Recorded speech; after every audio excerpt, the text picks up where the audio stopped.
Presiden ke-6 Susilo Bambang Yudhoyono hadir dalam peresmian kampus baru Universitas Pertahanan di Sentul, Bogor, Jawa Barat, Selasa 11 Juni 2025. Dalam sambutannya, SBY mengaku mendadak diminta Prabowo untuk memberikan kata pembuka kepada para kadet Unhan dan juga tamu undangan yang hadir. Mendapat perintah tersebut, SBY langsung mengiyakan.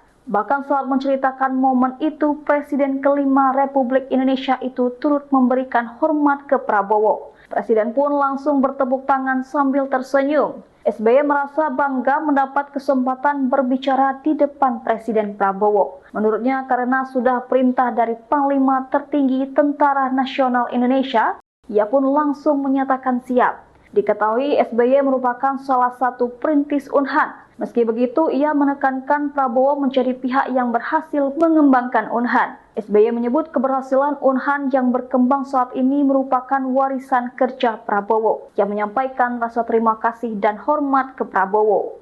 Download Tribun X sekarang, menghadirkan lokal menjadi Indonesia.